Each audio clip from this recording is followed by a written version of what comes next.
Oke,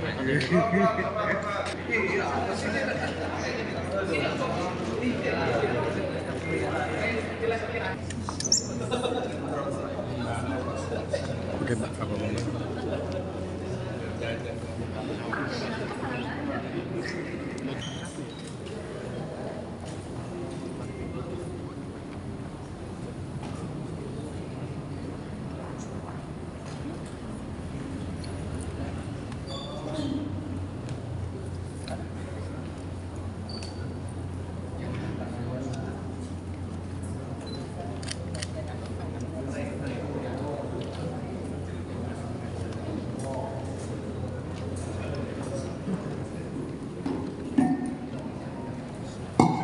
Waalaikumsalam.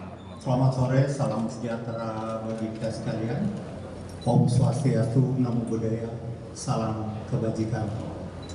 Yang saya hormati Wakil Ketua Umum Pemenangan Pemilu Partai Golkar, Bapak Dodi, yang juga Ketua Komisi 2 DPR RI, hadir juga Ketua Bidang Pemilu, ini ada dari Sumatera 2, kemudian Jawa 3, Papua, kemudian Jawa 1, Maluku, ya. Itu yang hadir pada kesempatan ini. Dan tentunya saya ucapkan terima kasih kepada rekan-rekan wartawan yang telah hadir untuk memenuhi undangan kami. Rekan-rekan wartawan sekalian, seperti kita ketahui bersama bahwa pendaftaran Pilkada serentak tahun 2024 akan dimulai pada tanggal 27 Agustus sampai 29 Agustus, ya.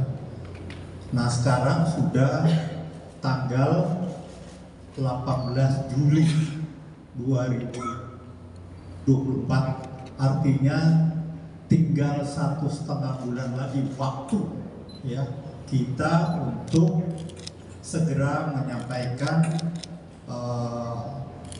pasangan calon dari masing-masing partai.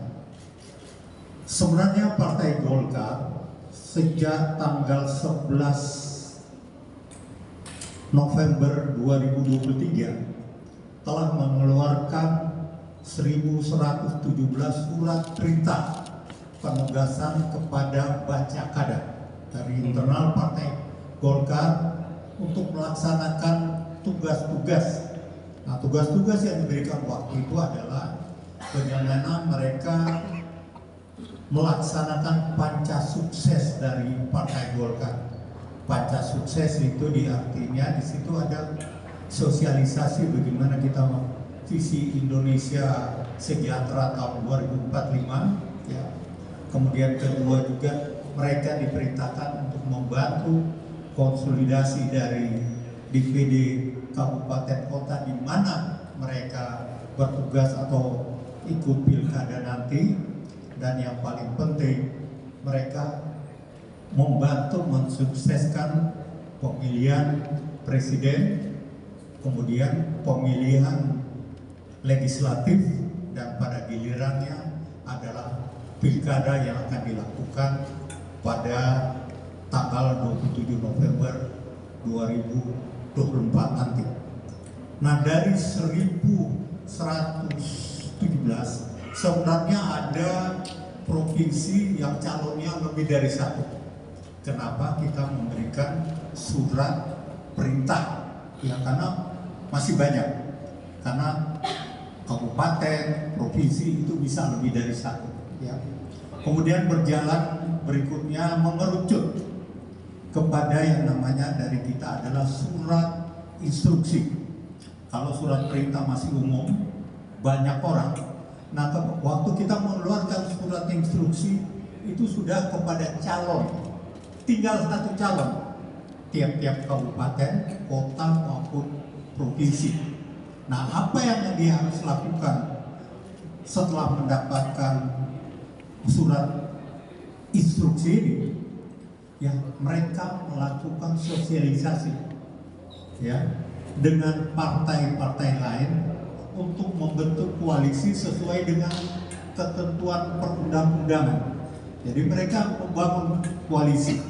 Kedua, mereka mendapat instruksi untuk segera mencari pasangan, karena ada yang mungkin dapat surat instruksi yang sebuah wakil, berarti kira-kira dengan siapa calon pimpinannya. Kemudian kalau dia katakan sebagai pimpinan, dengan siapa kira-kira wakilnya. Itu surat instruksi. Dan setelah itu, kalau surat perintah tadi ada 3 survei, kalau salah. Ada 3 survei yang harus dilakukan. Dan kemarin sudah dimulai dan sudah dipresentasikan pada bulan Juli. Bulan Juli ini sudah ada presentasi. Ya. Kemudian dari situlah keluar yang namanya surat instruksi. Nah, kalau surat perintah ini lebih kepada perorangan, ya, kepada perorangan. Kemudian surat instruksi mengeluarkan untuk mereka melakukan katakan survei untuk pasangan calon. Jadi udah pasangan. Karena setelah itu surat instruksi ini akan dipelajari oleh rekan-rekan dari pemenangan pemilu untuk di situ dikeluarkan surat perintah. Ulangi, surat keputusan. Nah, surat keputusan ini yang sifatnya final and binding, dan itu menjadi persyaratan untuk diajukan kepada KPU ataupun KPUD setempat.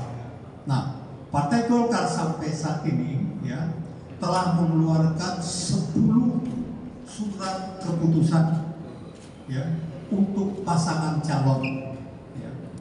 Kemudian ada pasangan calon untuk calon kepala daerah, gubernur maupun wakil gubernur. Ya. Kemudian telah mengeluarkan 21 surat keputusan ya, terkait dengan bakal calon wali kota, wakil wali kota, kemudian bupati dan wakil bupati. Jadi ini sementara, dan itu berproses sangat cepat ya, karena setelah mereka dari surat instruksi itu ya, mereka biasanya sebelum dapat surat instruksi biasanya mereka sudah punya, karena mereka sudah kerja ya, mereka sudah punya koalisi, sudah membentuk koalisi, sudah punya pasangan calon. Setelah kita sampaikan ini biasanya akan cepat bergulir, sehingga diharapkan sebelum waktu yang ditentukan bahwa Partai Golkar telah memenuhi syarat di seluruh katakan 37 provinsi, kemudian 508 kabupaten kota, karena ada 7 kabupaten kota di DKI tidak ikut pilkada, kemudian 1 provinsi daerah istimewa Yogyakarta tidak ikut pilkada, jadi hanya 37, dan itu terus bergulir.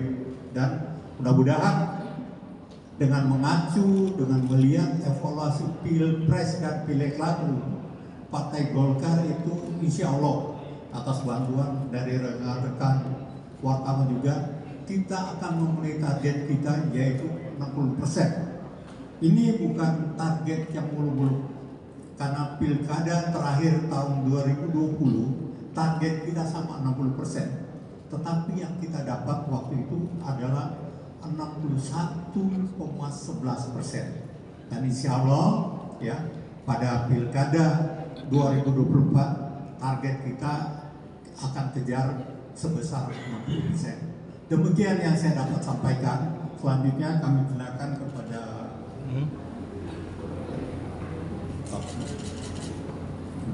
Pak Doli.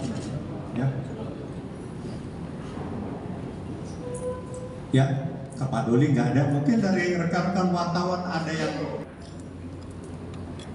ya. Halo Pak, saya Yakub dari Media Indonesia. Terima kasih Bapak udah keluar belum lagi nama-namanya Pak, terutama dari Bapak Alun untuk DKI atau Jawa Barat untuk Ridwan Kamil. Terima kasih Pak.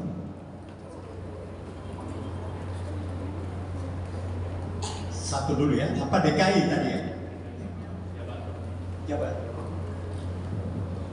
Jadi pertama untuk Jabar dan untuk Jawa Barat. Tetapi dari hasil survei sebagian sudah dirilis terbuka.